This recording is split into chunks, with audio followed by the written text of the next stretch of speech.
Bom dia! Começa agora mais uma edição do Bom Dia Baixada. Hoje é quarta-feira, 15 de agosto, e vamos juntos até às 9 horas da manhã.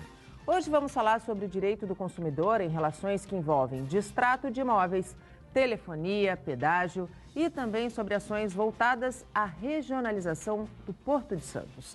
Para falar sobre os temas, o Bom Dia Baixada recebe o coordenador do Procon Santos, Rafael Quaresma. Rafael, seja muito bem-vindo ao nosso programa. Bom Nathalie, dia. Bom dia, obrigado pelo convite, meu amigo vereador Bruno Orlandi, uma satisfação revê-lo, sempre uma alegria participar. E também o vereador da cidade de Santos, Bruno Orlandi. Bruno, seja bem-vindo ao nosso programa. Muito bom dia. Bom dia, Nathalie. Bom dia, Quaresma. Grandes amigos aqui nessa bancada. Uma satisfação retornar aqui ao Bom Dia Baixada, dando um pouco mais de transparência ao nosso mandato e podendo comentar alguns temas locais, regionais, quiçá nacionais. Nacionais também. E a partir de agora você pode participar do nosso programa, interagir com os nossos convidados, fazer sua pergunta, participar das nossas redes sociais, pelo WhatsApp, que é o 13, está aí na tela, 988779496, pela nossa fanpage no Facebook, onde já estamos simultaneamente ao vivo. Eu estou aqui com o meu celular, o Rafael está com o dele. Cadê o seu, Bruno? Pode pôr em cima da bancada também, para que a gente possa... Já foi o tempo que a gente tirava o celular, foi, não é? Guardava, tempo. desligava, agora aqui, o celular está aqui, ó. Isso faz aqui parte. é o nosso... terceiro convidado da bancada. E você é uma né? influenciadora digital, não é? A Nathalie, então, agora é uma digital influencer. A gente precisa, né? Tudo, Não tem jeito. E você também pode participar, além da nossa fanpage, nosso Instagram e nosso Twitter. E hoje, quem participar vai ganhar brinde, prêmio. Isso mesmo. Esse kit aí que o nosso querido Anderson vai mostrar da Shining Blue Cosméticos, mas... precisa participar, entrar em uma das nossas redes sociais, Instagram, Twitter, Facebook e indicar 2 amigos. Tem até às 9 horas, um pouquinho antes das 9 horas, para concorrer a esse kit da Shine Blue Cosméticos. Vamos começar o nosso bate-papo agora. Bruno, hoje vai acontecer na Câmara uma audiência pública às 3 horas da tarde que vai tratar da regionalização do Porto. A partir de que momento surgiu a necessidade de se trazer de volta essa discussão, porque não é um tema que a gente debate há pouco tempo.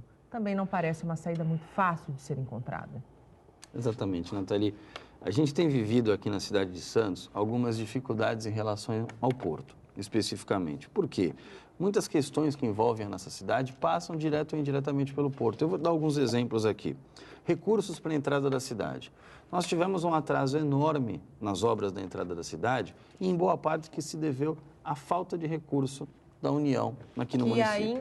Que ainda não mostrou o que veio. Ainda não mostrou. Né? O prefeito tomou a decisão de fazer a obra com recurso municipal e estadual, independente do recurso federal, mas o fato é que ainda falta esse recurso. Claro. Nós temos que, por exemplo, fazer a perimetral chegar até o final dela, que hoje ela não tem o seu fim.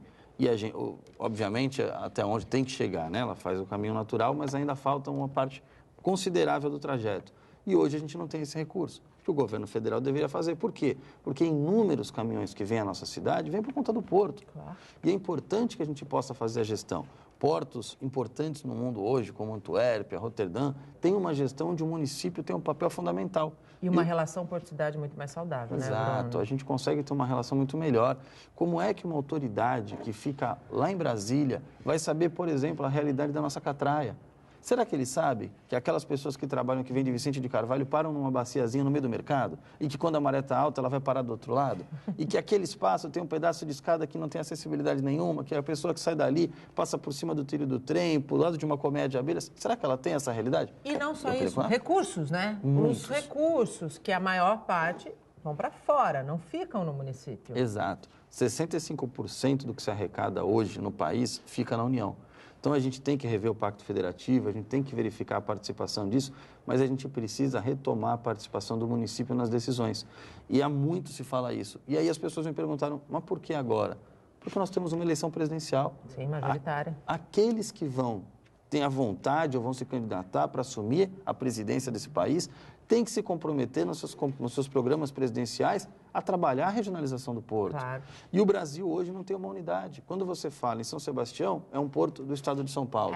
Quando você vai para Santa Catarina, você tem portos com gestão municipal, com gestões de autarquia ou economia mista, e aqui em Santos um porto altamente governamental federal. E que não se conversam. Nem um pouco. né? E que não se conversam, que concorrem entre si, não buscam uma saída em conjunto que seja bom pro país, porque quando a gente fala de atividade portuária, a gente está falando de um grande peso na balança comercial. Só aqui, 1/3 do PIB. Exato, para mais. Os últimos números que a gente acompanhou, 50% do PIB nacional, aliás, obviamente do PIB, passam aqui pelo Porto de Santos. Olha isso, olha o tamanho da importância da cidade de Santos, do município e da nossa entrada. E, obviamente, vem pela estrada. Então, a gente tem o bônus e a gente sabe as dificuldades, os desafios, tem que ter o ônus e tem que ter o bônus. Por exemplo, escolhas de locais, é lógico que a gente não mexeria nisso agora, mas será que um porto com uma gestão local colocaria um terminal de grãos na ponta da praia? Será que um terminal de cruzeiros ficaria no meio do macuco, onde a pessoa desce ali e não consegue ver um cartão postal? Será que não era muito mais lógico descer em frente ao Museu Pelé, ali no Valongo, ou então na ponta da praia? Será que eles estão nos locais certos? E essa colocação aqui... pensar a cidade, reorganizar a atividade, né? Exato. E ter uma sintonia, que é isso que falta. E daqui para frente, a gente não está querendo mudar investimentos de bilhões, não é nada disso, mas trazer o município para esse diálogo. A gente precisa, nós tínhamos um conselho da autoridade portuária forte, que hoje está completamente esvaziado. Então, está na hora da gente trazer essa discussão à baila. Então, hoje, às 15 horas, eu convido a você, Natalice para estar presente, o Quaresma já convidei, que possam estar hoje na Câmara Municipal para que a gente discuta. Eles estarão ali presentes deputados federais, estaduais, autoridades locais, representantes de sindicatos, para que a gente possa ouvir principalmente a população a respeito do tema e trabalhar as próximas ações. Por quê? Porque o porto também é nosso. E é preciso e importante que nesta audiência, né, Rafael, a gente sempre fala que a audiência pública, muita gente tinha aquela ideia de que em audiência pública não se resolve nada, mas quando a gente tem sentado à mesa todos os entes interessados, como no caso da audiência pública que vai tratar da regionalização, nós teremos deputados estaduais, um deputado estadual pelo menos, o Paulo Correia confirmado, e o deputado federal, Papa, também confirmado. Isso é muito importante, porque são as três visões, os três lados da moeda. Não, claro, sem dúvida. Eu aqui de público registro o trabalho que o Bruno vem fazendo em relação a isso, né? Você falou da audiência pública que não se resolve ou não se muda, e a gente tem uma experiência exitosa e capitaneada pelo vereador Bruno em relação à questão da Ecovias, né? Trabalhando um tema maior, eu sei que é objeto aqui da pauta, então não vou avançar nisso, mas só para dizer como a audiência pública pode produzir efeitos positivos, não é? Seja com a provocação junto ao Ministério Público, seja também com um olhar mais apurado em relação a temas ali sensíveis da população, não é?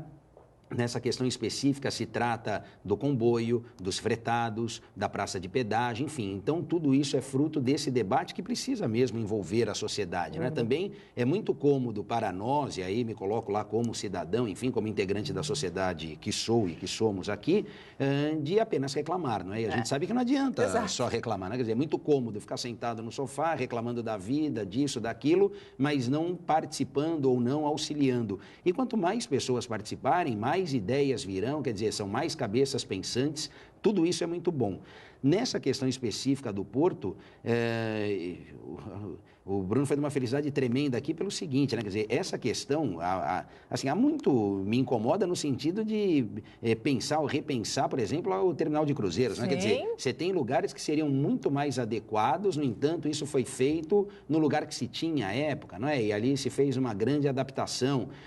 Nós temos os armazéns lá, coisa, Bruno, a gente era criança e talvez a gente vá envelhecer e não vamos ver, cara. Isso mudar é uma brincadeira, né? Quer dizer, nós conhecemos e estivemos, eu estive recentemente lá em Recife, enfim, e lá você tem o Recife Antigo, que é uma réplica do que nós temos aqui, só que repaginado, modernizado, com espaço para o artesanato local, para a cultura regional, bares, restaurantes, discotecas, enfim. E aquilo, além de ser um eixo turístico, um ponto turístico, movimenta toda a economia. E por que foi feito lá? Porque na época o governador era o Eduardo Campos, né? Tinha um peso político, uma força política, de tal modo que é importante e necessário que haja essa junção de esforços, como bem colocou o Bruno. Para que essa força realmente produza efeitos, e esses três entes se unam em prol, não é, da população, em prol da localidade, pensando que se melhorar Santos, melhora o Estado, melhor o país, é mais recurso entrando, é mais dinheiro passando, a economia girando e, obviamente, o recolhimento de tributos, a grande maioria são de impostos federais, isso, obviamente, vai interessar ao governo federal, vai, por consequência, interessar ao governo estadual e vai beneficiar quem está na ponta, que, obviamente, são os cidadãos aqui, as pessoas, enfim, e a que economia, né? vivem o local. Sem e a dúvida. economia, quer dizer, ali você vê, tem a questão do mergulhão lá, não é isso? Quantos empregos poderiam Que não ser passa. gerados se o planejamento fosse feito da maneira que deveria ser? Pois né? é, então, precisa de um pouco mais de vontade de querer fazer, de profissionalismo no trato com isso tudo, e me parece que a audiência pública, ainda mais envolvendo deputado federal, deputado estadual, enfim, vai replicar essa preocupação e vai sensibilizar as autoridades. Está para ser votado, apreciado no Senado, o projeto de lei 68/2018, né? Que trata da questão do distrato, da desistência da compra de imóveis na planta. Por que essa regulamentação é necessária, Rafael? E o que rege hoje essa relação? É o que está no contrato? Não, né? Na verdade não é o que está no contrato, porque nós temos uma mitigação ali, uma relativização da força vinculante do contrato quando a gente fala de direito do consumidor, né? Então aquela ideia de que o contrato faz lei entre as partes, o famoso pacta sunt servanda lá no direito do consumidor Professor Dr. Quaresma. Não, mas sem querer, não, assim, o contrato faz lei entre as partes, mas no direito do consumidor, nos contratos de consumo, nós temos outros princípios e certas garantias Ele é soberano, né? que permitem uma outra interpretação, como a gente diz, uma relativização dessas cláusulas.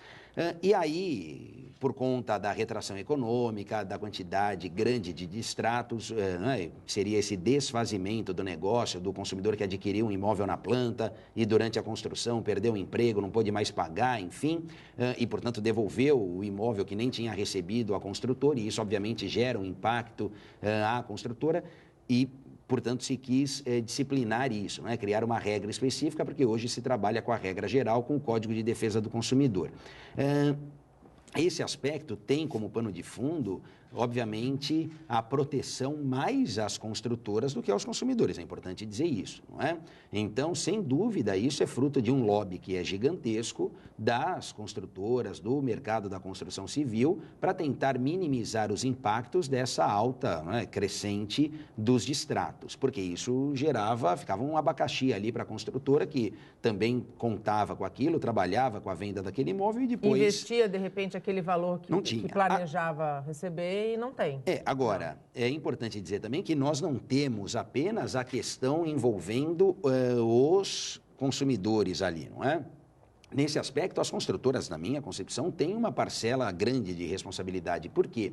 Porque muitas das vezes se fazia o lançamento de certo empreendimento com pompa em circunstância, stand, o camarada ganhava isso, aquilo, enfim, uns davam até passagem, não é? Viagem, enfim.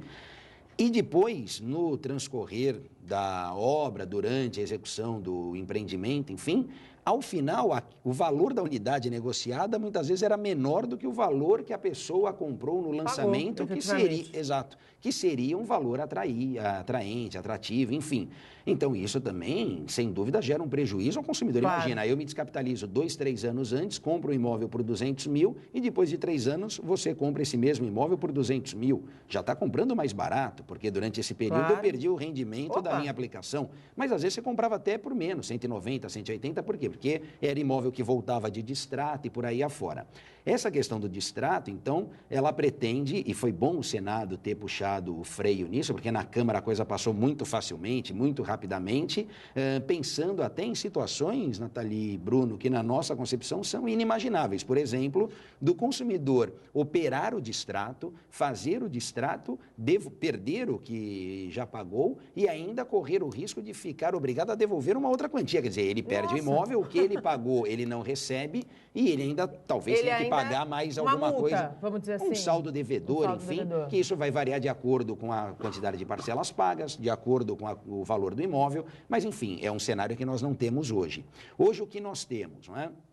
e aí de forma geral, genérica, pela jurisprudência. Uma devolução que oscila entre 10% a 20%, às vezes 25% do valor, né? Quer dizer, uma devolução não, uma multa que incide sobre esse valor e, portanto, essa multa pode variar de 10% a 25%. No projeto de lei, essa multa pode aumentar para 50% em alguns casos, e a devolução seria feita ao final, que na minha concepção também é um problema, um prejuízo ao consumidor, porque ele perde aquele negócio e ele qual fica... é a garantia que a construtora vai ter caixa para devolver? Também tem essa, né? Então, no mínimo, nós precisamos ter mais parcimônia aí, diminuir a velocidade, refletir, discutir mais. É importante que os senadores, enfim, mas que o legislativo, de um modo geral, também ouça não apenas o setor da construção civil, ouça o Sistema de Defesa do Consumidor, ouça a Senacom, Secretaria Nacional do Consumidor, não precisa ouvir os PROCONs municipais, PROCON estadual,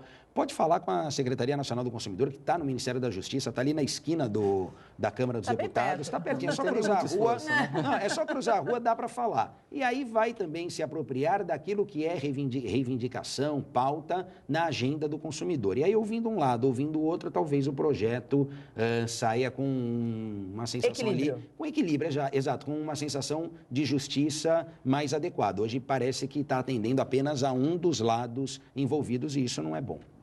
Bruno, falando em projeto de lei, é teu um projeto de lei que trata do xadrez na educação. E já foi aprovado em primeira votação na Câmara. O que diz o projeto? Vamos lá. Na verdade, ele é um projeto muito simples, Nathalie. A gente traz ao calendário oficial o Dia do Xadrez no município de Santos.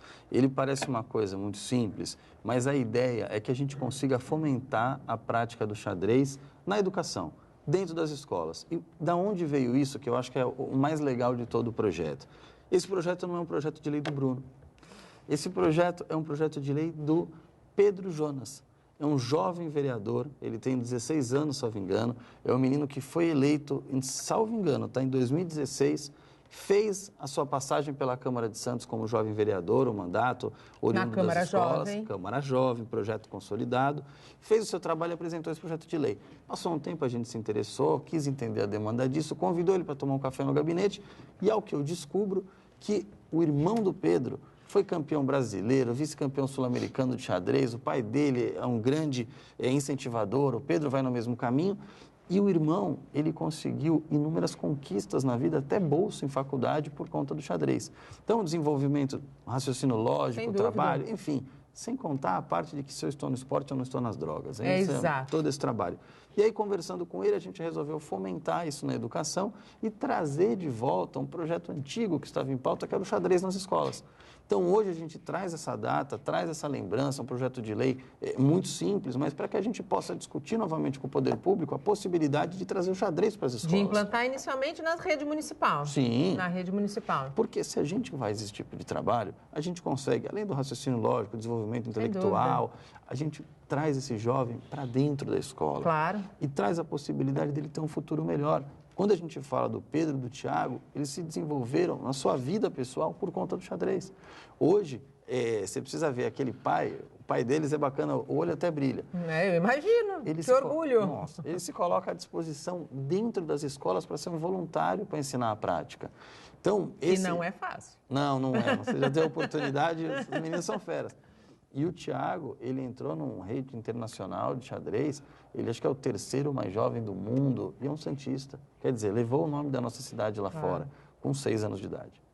Então, é um trabalho muito bacana. Então, isso aqui foi um reconhecimento ao trabalho do Pedro. Eu acho que essa juventude é quem vai suceder a gente no futuro, é quem vai representar e a gente tem que pegar e valorizar.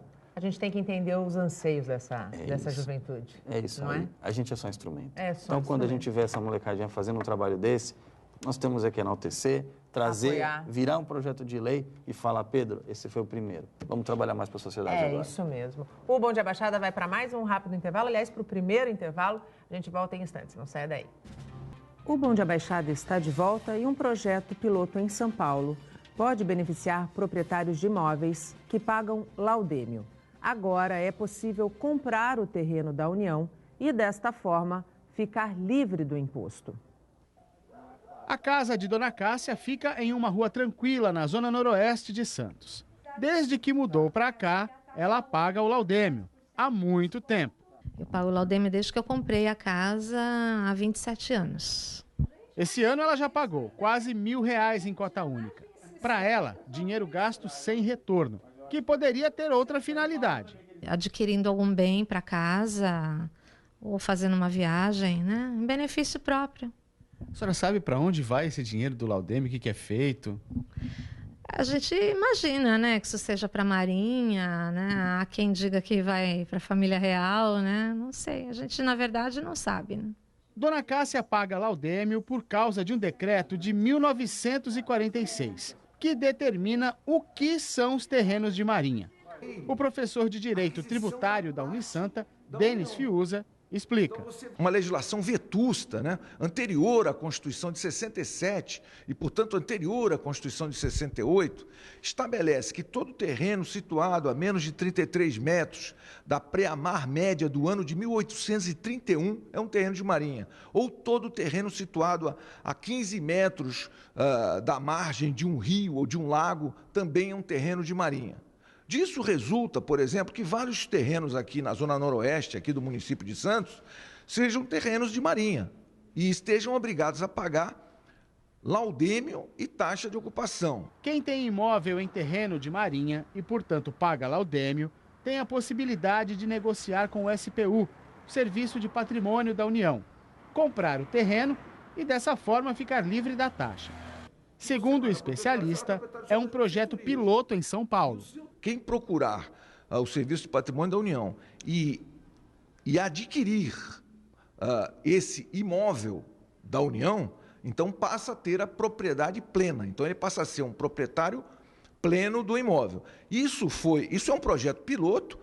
Somente aqui no estado de São Paulo, essa portaria da SPU, que é a portaria 7687 de 2018, que foi publicada agora no dia 1º de agosto de 2018, ela autoriza o aforamento dos terrenos de marinha do estado de São Paulo. A nova portaria pode beneficiar 40 mil donos de imóveis em toda a Baixada Santista. Mas é preciso deixar bem claro, só vai se livrar do laudêmio quem procurar a União, negociar e adquirir a propriedade. Dona Cássia diz que ainda precisa pensar sobre o assunto. Afinal, ela já paga laudêmio há quase 30 anos. É preciso saber se vale a pena gastar mais dinheiro, mas a possibilidade pode ser boa. Eu penso que eu já paguei uma vida inteira esse laudêmio, né? Sempre achando um absurdo, porque na verdade nós aqui nem temos praia, né? Na zona noroeste.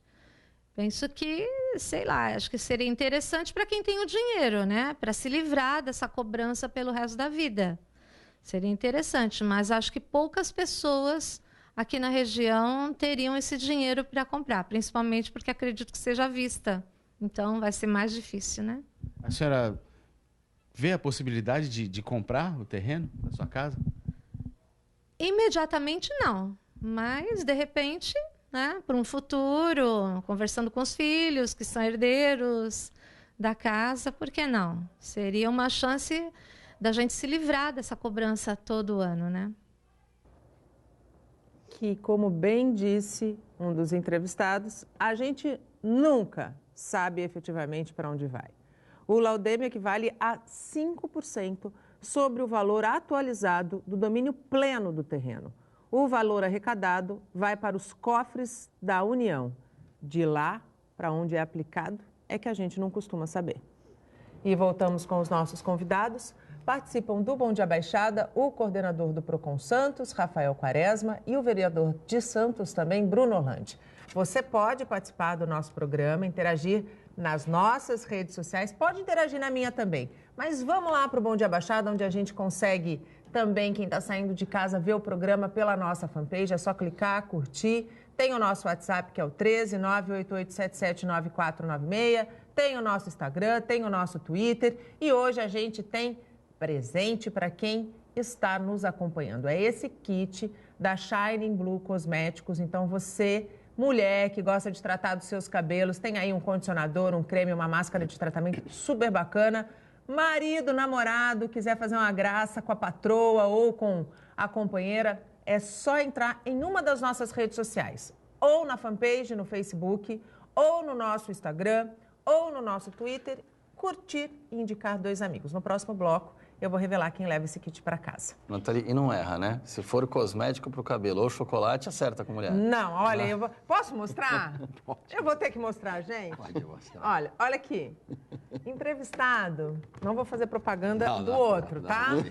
Mas entrevistado faz promessa para entrevistadora. E olha aqui, vem de onde mesmo? Pega aqui, família. Veio direto de onde, Rafael? É da Europa para você. Da Europa, tá Pronto. vendo? Olha aqui que delícia. Será que ele acertou? Depois Chocolate. você conta, depois você vai contar. Depois eu conto no meu Stories. Esse vai no meu Stories. Gente, vamos continuar aqui a nossa discussão, os nossos debates. Quando a gente fala de vereança, Bruno, hoje a gente percebe uma vereança muito mais atuante, diferente, justamente porque a gente está vivendo um momento político diferente. Você tem, e quem te acompanha nas redes sociais sabe, o hábito de o antes e o depois. E dentre esse antes e depois, certamente, se não a totalidade, a grande maioria das demandas, vem por parte da população. Você tem percebido que não só o modo de fazer política, mas o modo de cobrar o político também está diferente? Está diferente e tem que estar diferente. Eu acho que hoje a política já não permite ranços antigos, a gente não pode mais achar que o político é um ser apartado da sociedade, muito pelo contrário, ele está ali para servir a sociedade. Então, ele tem que estar à disposição. A verdade é essa. A gente falava aqui do celular no começo da entrevista, mas a verdade é que com o advento do celular, das redes sociais, você acaba ficando disponível o tempo todo. Então, hoje você tem rede social, Facebook, Instagram, o próprio LinkedIn às vezes traz demanda. Então, você acaba acompanhando por todas as suas redes sociais os problemas da cidade, eles chegam até você, mas você também consegue dar uma resposta imediata para a sociedade daquilo que está acontecendo. Então, você citou os antes e depois. Foi uma construção interna do nosso gabinete, junto com a assessoria, para que a gente pudesse demonstrar para a sociedade algumas intervenções que a gente consegue fazer e qual é o resultado disso. Então, por exemplo, às vezes a gente tem um carro abandonado. Esse carro abandonado atrai morador de rua, sujeira, doenças, problemas, principalmente aqui na região, por conta de acúmulo de água, dengue, a gente pede a remoção desse carro. Quando esse carro é removido, a gente demonstra, olha, tinha um problema aqui, a gente conseguiu envidar esforços para solucionar. Aliás, esse tem que ser o hábito, inclusive eu brigo muito por isso dentro do próprio jornalismo, né? Cabe ao jornalista fazer a denúncia, cobrar do poder público ou de quem quer que seja, mas cabe ao jornalista também, quando o problema é resolvido, ir lá mostrar, né? É isso. É o que falta. Tem que ser feito. Então, o que a gente tem tentado fazer? Em todas as nossas ações, mostrar o antes, mostrar o depois e, principalmente, mostrar transparência com o trato público. A gente tem um trabalho aqui, e eu vou enaltecer, por exemplo, a figura do Quaresma. O Quaresma é meu amigo, está aqui na bancada hoje, mas no nosso trabalho da Ecovias, por exemplo, foi fundamental a participação do Procon Santos. E esse todo o trabalho que foi realizado, foi filmado, as audiências foram colocadas, disponibilizadas em rede social, foi demonstrado tudo aquilo que a gente propunha e a hora que conquistou, no mesmo momento, a gente publicou em rede social. Né, Bruno? Houve, nós tivemos ali uma parada, eu sei que também é pauta aqui, eu não quero antecipar, mas a verdade é que a gente teve uma mudança que há 16 anos o sistema não tinha. Exato. E essa eu posso falar de cátedra, eu esperei o dia para retornar aqui para falar, eu vivi, eu peguei o sistema lá com comboio em determinada parte, a outra parte liberada, e tive a satisfação de chegar no serviço no horário, voltando de uma reunião por conta disso. Então, é muito importante que a gente possa fazer até como instrumento de pressão. Claro. Porque se o poder público, independente da esfera municipal, estadual, federal, sabe que você faz com transparência os seus atos, ele sabe que o certo ou errado vai ser divulgado. Claro. Então, é importante que a gente tenha isso. Então, eu convido, inclusive, se você me permitir, claro, a todos aqueles que estão assistindo o programa, que entrem em nossas redes sociais, no Facebook, no Instagram, que possam curtir, seguir dentro do seu entendimento, mas que acompanhem esse trabalho e tragam, inclusive, demandas, porque os olhos de um vereador acompanham um problema ou outro problema, agora os olhos de uma população, com certeza, acompanham todos os problemas. Sem dúvida nenhuma. E falando em acompanhar, consumidor, está mais exigente? E as marcas? Mais conscientes? Olha, um pouquinho de cada, não é? É que é um trabalho de formiguinha, isso aqui, infinito, viu? Todo dia é um tijolinho ali que a gente coloca nessa caminhada aí na defesa do consumidor. Que as marcas estão mais atentas, as grandes redes, sobretudo, eu não tenho dúvida, não é? Aliás, a grande maioria delas, se não todas, tem até áreas especializadas, enfim, pessoas responsáveis por monitorar o que se diz das marcas, dos nomes das empresas nas redes sociais, né? Então, a gente fala do PROCON, dos órgãos de defesa do consumidor, mas essa questão que vocês colocaram, o Bruno colocou, do celular, das redes sociais, isso gera não só uma aproximação, contato direto, não é? Entre as partes, mas também, e me parece que positivamente, a possibilidade de se dar a exata dimensão daquele problema que nos canais oficiais e que também nos órgãos de defesa do consumidor ficam restritos, limitados a certas ações, né? Quer dizer, tem todo aquele alvoroço em setembro, mais especificamente em março, quando se faz, né? Eu digo setembro porque é a data de aniversário do Código, mas março que se comemora o Dia Mundial do Consumidor no dia 15, a entrada em vigor do Código no dia 11, enfim. Então você tem o lançamento, né? A divulgação daquela tal lista negra dos fornecedores mais demandados, os mais reclamados, mas isso nos dias atuais é muito pouco, não é? Na medida em que você pode pulverizar isso ao longo do ano, diariamente, com a divulgação destes acontecimentos por outros canais. Então, não que o sistema pense que nem eu, mas eu penso dessa maneira, não é? O sistema de defesa do consumidor é mais reticente em relação a sites de reclamação, né? Não preciso nem falar o nome, porque são conhecidos estes sites da grande maioria. Já se tornaram referência de pesquisa. Não é? Exatamente, referência de pesquisa. E não dá para a gente querer ser mais realista que o rei, né? Quer dizer, existe.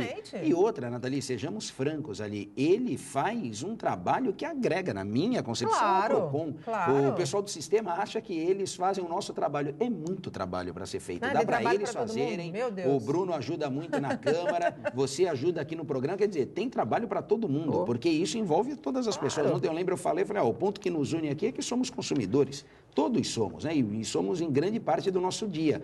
Então, isso é muito positivo. E veja, há alguns casos, o telespectador certamente já viu ou recebeu recentemente, agora também por WhatsApp, e-mail, enfim, situações que fazem uma exposição um tanto quanto nociva da marca, não é? Eu recebi, acho que semana passada, no começo dessa semana, um vídeo lá e uma foto de um carro içado em um guindaste colocado na frente de uma concessionária com um banner gigantesco dizendo para nenhum consumidor comprar aquele determinado carro, não é? Porque com, sei lá, 10, 15, 20 mil quilômetros, o carro apresentou um problema no motor, isso e aquilo, mesmo na garantia. Quer dizer, imagina como esse consumidor não estava para chegar a um caso desse, não é? É lógico. Um tempo o mais... que ele tentou para resolver o problema e não conseguiu. Não é? Então, quer dizer, um tempo atrás ficou famoso aquele vídeo do consumidor que colocou a geladeira no gramado da casa, não é? Porque ninguém vinha retirar. E aí, quando se chega a um extremo desse, é que a coisa resolve. Quer dizer, é importante, então, os fornecedores estarem atentos, como monitoram rede social, como respondem reclamação nos PROCONs, etc., porque isso é reflexo dessa tal consciência e preparo dos consumidores. Temos muito que evoluir? Sem dúvida que temos, não é? Mas a gente segue numa linha de evolução constante, de conscientização da população desses direitos. A gente faz um breve intervalo e volta em menos de 3 minutos. Não saia daí, até já. Estamos de volta e chegamos ao último bloco do nosso programa. Em mais uma operação no Porto de Santos, a Polícia Federal, em parceria com a Receita Federal, apreendeu drogas, cerca de 444 quilos, apreendeu cerca de 444 quilos de cocaína que iriam, adivinhe para onde? Para o porto de Antuérpia, na Bélgica, destino das últimas 3 apreensões do gênero. As drogas estavam escondidas em contêineres e a polícia suspeita que foram colocadas no meio da carga sem que os exportadores soubessem. Assim a gente espera mesmo. Somente nos primeiros 14 dias de maio já foram apreendidas 3,5 toneladas da droga no Porto de Santos. Se somados todos esses meses, todos os meses deste ano, já são 14 toneladas da droga apreendida. Superamos todo o volume de apreensões já de 2017. E voltamos com os nossos convidados, participam do Bom Dia Baixada, Rafael Quaresma, coordenador do PROCON Santos, e Bruno Orlandi, vereador também aqui de Santos. daqui a pouquinho eu vou revelar quem vai levar esse kit da Shining Blue Cosméticos para casa. Então ainda dá um tempinho para você participar, entrar em uma das nossas redes sociais, na nossa fanpage, Bom Dia Baixada, no nosso Instagram, no nosso Twitter, ou também pelo nosso WhatsApp, que é o 13 98877 9496. Rafael, vamos falar um pouquinho de fazer o bem ao próximo? Vamos. Ontem a Prefeitura, em parceria com o Procon, lançou uma campanha muito bacana. Como é que funciona essa campanha? A campanha da Rede do Bem, não é? De fato, o Procon, o Fundo Social de Solidariedade, não é? O projeto ali feito a várias mãos, muitas mãos, para... No início, a ideia era de conscientizar o consumidor a exigir o troco, os centavos ali que ficavam quebrados no preço, não é? Mas depois, até com sugestão da Secretaria de Comunicação e outros órgãos envolvidos, se deu uma nova roupagem lá, uma nova destinação ao programa que ganhou um aspecto mais social, não é? Fazendo essa parceria com o Fundo Social, fomos falar com o Fundo Social, a dona Maria Inês, a Célia, que foi parceira de todas as horas para transformar essa campanha em realidade, colocar para rodar a campanha, toparam na hora, não é? E aí fomos a campo falar com as entidades, isso o Fundo Social fez, mas falamos com os centros de compras, shoppings, o Supercentro do Boqueirão aqui do lado, os órgãos de classe, as CDLs do centro, praia, o Sindicomércio, enfim, e todos compraram também a ideia, todos foram... unânimes. Todos foram unânimes, não é? Isso foi muito positivo para a gente, porque a campanha do bem consiste numa mudança de hábito, né? E a gente sabe que toda mudança de hábito demanda tempo, esforços, enfim, e não é nada feito do dia para a noite. Isso a médio, longo prazos é que vai acabar surtindo efeito. Mas no que consiste, resumidamente e sucintamente, essa campanha da Rede do Bem? Em fazer com que o comércio local destine aquele centavo do troco que não era devolvido ao consumidor e que também não pertencia ao comerciante. Que era errado o comerciante ficar com aquele troquinho a mais. Exatamente, né? Não é? Era uma receita, de certa forma, que não fazia parte do que ele comercializava, vendia, enfim. E, portanto, faz essa destinação, passa a fazer agora essa destinação às entidades assistenciais. Já temos 34 cadastradas para essa campanha, muitas outras certamente aderirão, participarão, e agora estamos com o comércio fazendo também essa regulação, não é?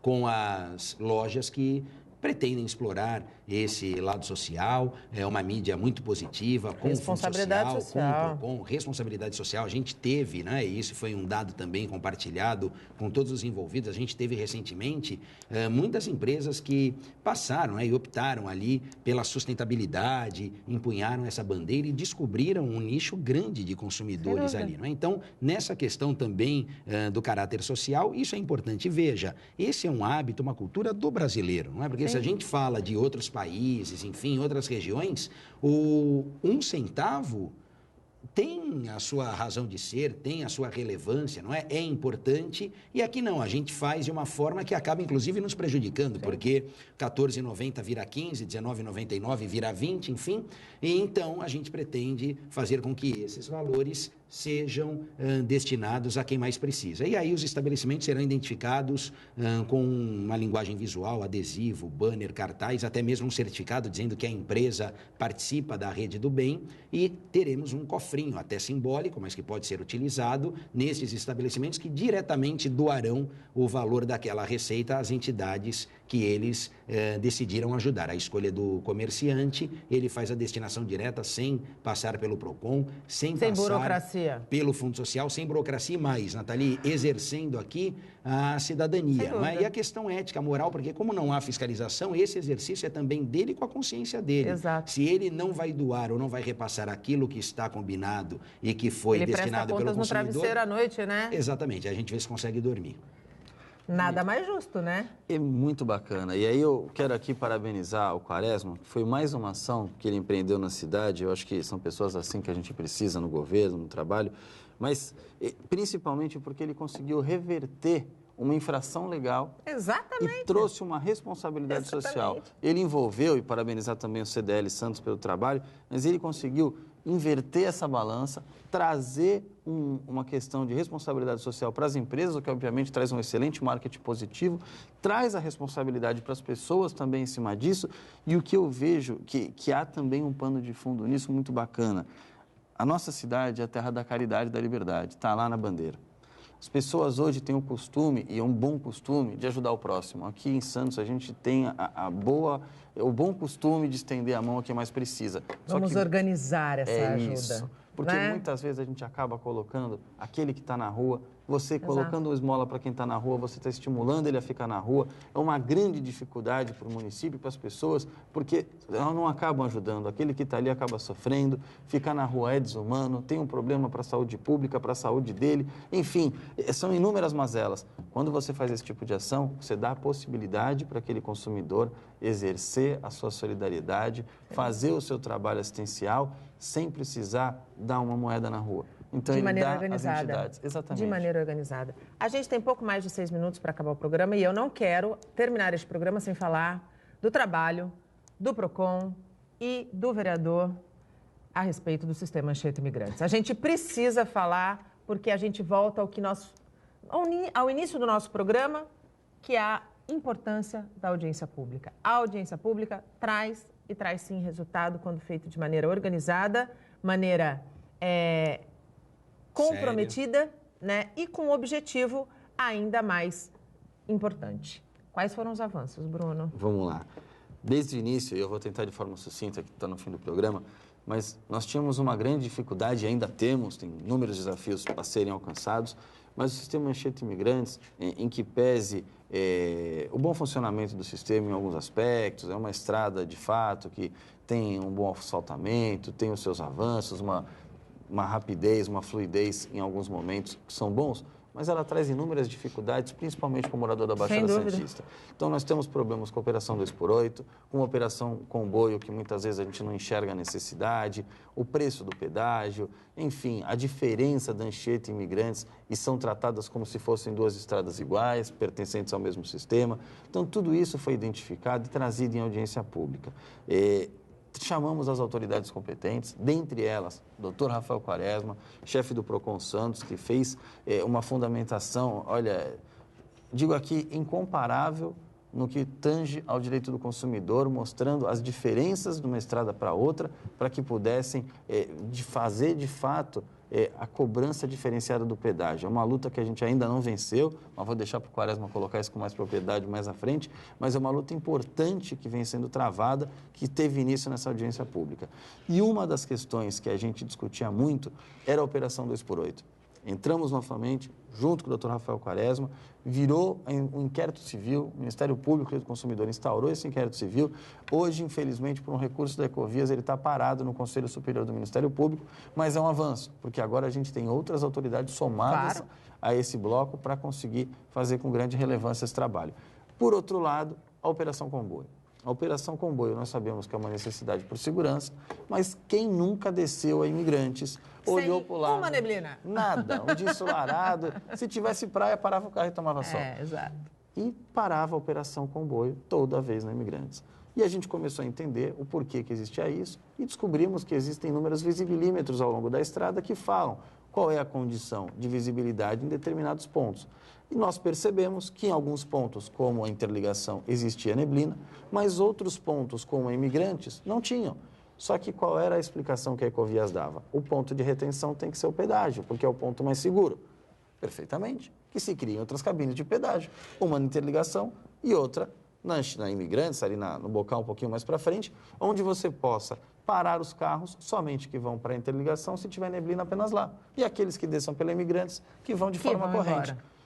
Foi feito esse apelo, foi feita audiência pública, foi apresentado isso com slide, com tudo, enfim, todo documentado, encaminhado a Ecovias e recentemente, cerca de 2 meses atrás, veio a notícia de que hoje, quando você tem neblina só na interligação, o ponto de retenção dos veículos é a interligação.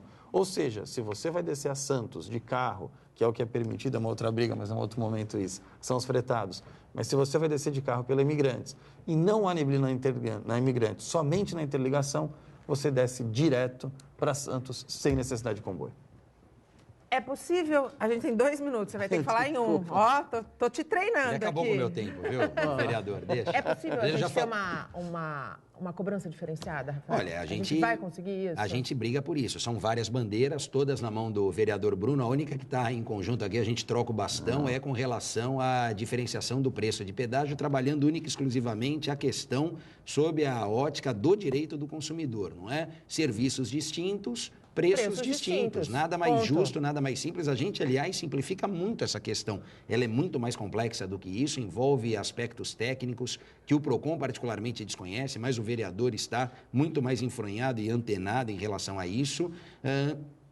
No que diz respeito, por exemplo, à implantação ou não da operação comboio, quando eu digo que lá nós simplificamos porque falamos o seguinte, olha, já que tem operação comboio, então, a operação subida, perdão, já que tem operação subida, operação descida, a gente mantém a operação descida, mas diferencia o preço do pedágio. Há possibilidade, mas precisa de vontade política. Isso que o vereador Bruno fez e conseguiu é uma enorme vitória, porque como ele bem disse, há 16 anos se tentava, não se conseguia, e ele emplacou isso, foi um gol de placa. E teremos outros gols quando a gente tem trabalho responsável. Rafael, muito obrigado pela tua participação aqui conosco. Obrigado. Eu que agradeço, uma alegria participar. A gente não cumpriu a pauta toda, mas você volta. A gente já deixa assim para ficar a pauta do próximo programa. Estaremos aqui. Mantenha essa dupla aqui, que a dupla está afinada. A dupla está afinada. Bruno, muito obrigado pela tua participação. Rodrigo, obrigado pelo convite, obrigado, Quaresma. Eu queria acreditar já no próximo programa 4, 5 minutos a mais para ele, para essa compensação. E agradecer a todos que estão em casa nos acompanhando.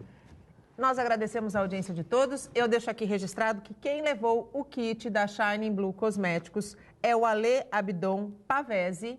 Ele precisa entrar em contato com a nossa produção pelo nosso WhatsApp, que é o 13 98877 9496. Vou repetir, 13 98877 9496. Está aí na tela, para combinar a retirada deste kit. Muito obrigado pela audiência de todos vocês. Você pode ficar bem informado sobre tudo o que acontece na região e no mundo ao longo do dia, acessando o Santa Portal.